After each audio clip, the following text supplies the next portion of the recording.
Good afternoon, faculty senators, administrators, and citizens of the OSUOKC community. My name is Jason Stone. I'm the Department Head of Humanities, and I've recently served on a task force for electronically offered courses. You have, or should have, in front of you a document. And let me begin by saying that I'm sorry that I'm not able to join you in person today. I have a regression class for my doctoral program in Tulsa, and I can't afford to miss any math class at this point in the semester. I would, however, like to take a few moments of the body's time and discuss some of the task force's findings in the document that you should have there before you. A couple of big picture items. First, it's important to note that most of the enforcement mechanisms within this task force document are completely voluntary.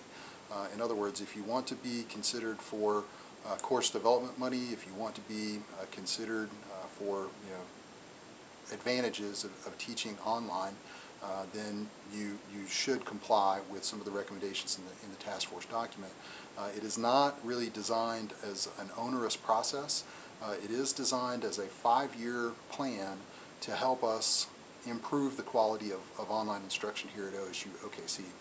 Charles de Gaulle, the former Prime Minister of France and a freedom fighter during World War II in France, once said that to govern is to choose among disadvantages. And I think that right now we have a couple of different disadvantages before us. One of those disadvantages is kind of the status quo, and that is that we have a almost Wild West kind of orientation to online learning at OSUOKC. Individual instructors are doing some things correctly. Some other individual instructors are not doing things very correctly.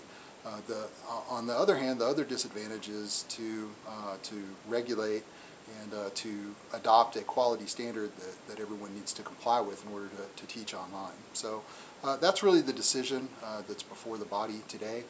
Should we adopt a framework to move forward and to make certain that more classes adhere to a high quality standard in online education, or is the status quo more preferable to that?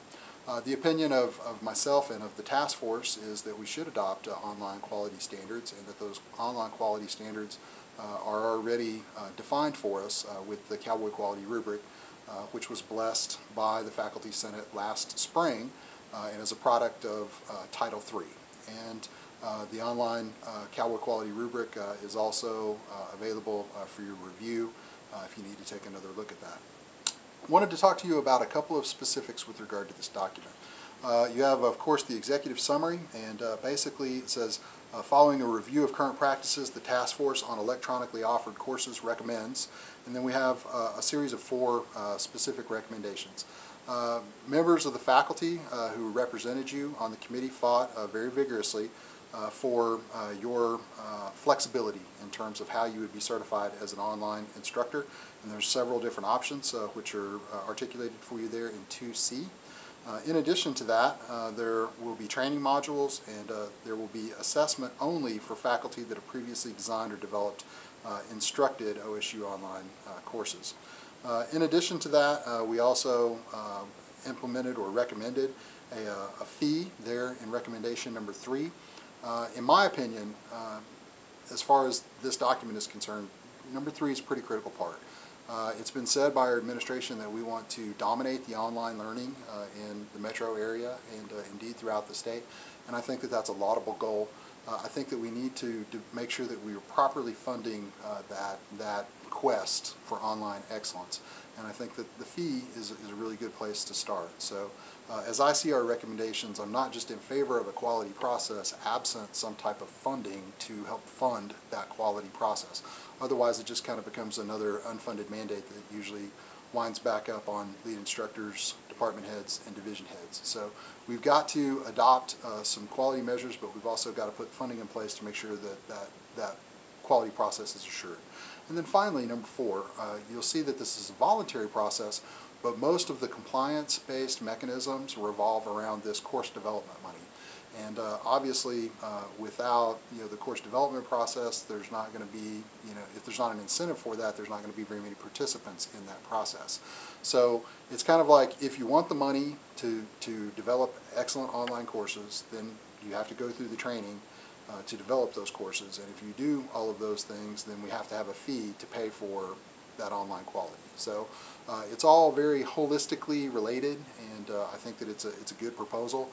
You have a number of documents there in front of you, and I would just like to applaud my fellow task force members, Dr. Pink, Kim McGrafton, Lisa McConnell, Pat Reeves, Larry Robinson, Angie Holmberg, Keela Whitaker, Nancy Schumann-Miller, myself, Kyle Williams, and Kim Pearsall, and we're all listed there on page 2. And this is essentially our vision for how we're going to bring quality online courses to OSUOKC, and it is my hope that others in the chamber are able to answer any questions that you might have after this brief overview. And I enthusiastically endorse our work product.